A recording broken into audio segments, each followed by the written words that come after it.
यही चाहूंगी कि उनको बेल हो जाए। सच में मेरा कोई रेप हुआ ही नहीं है, तो ना रखा जाए अंदर ज्यादा टाइम। मैं अपनी मर्जी से रहती थी, वो जो भी चीजें और भी हैं वो मेरी अपनी मर्जी से हुई है, मैं रहती थी उनके साथ। இது நடு ரோட்ல பண்ணது, இது ரேப் இல்ல, ஓகே, அது அவங்களோட தனிப்பட்ட விஷயம். அப்படி வேணாலும் போய் பண்ணிட்டு போ. நடு ரோட்டுக்கு எதுக்கு வந்த? வீடு எதுக்கு இருக்கு? வீட்டுல வீடுன்னு எதுக்கு கட்டி வச்சிருக்காங்க? வீட்டுல இது பண்றதுக்கு தான். ரோட்ல உட்காந்து நீ பண்றது நாய்களா, உங்களை பார்த்துதான் இப்ப வர ஜெனரேஷன் இன்னி திருந்தாம இன்னி கேடு கட்டத்தனமா போகும். நடு ரோட்ல அம்மனமா நிக்கிற உனக்கு வெக்கமா இல்ல?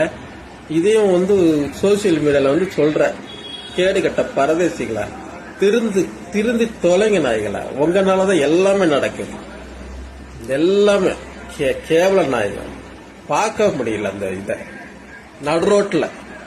வீட்டுல போய் செய்ய வேண்டிய நடு ரோட்ல பண்ணிட்டு இது ரேப் இல்ல, நாங்க வாழ்றோம், நீ வாழு, போய் வீட்டுல போய் வாழுங்க. ரோடு இதுக்கு தான் கட்டி விட்டுருக்காங்களா? உங்க அப்பா ரோட நாய்கள்.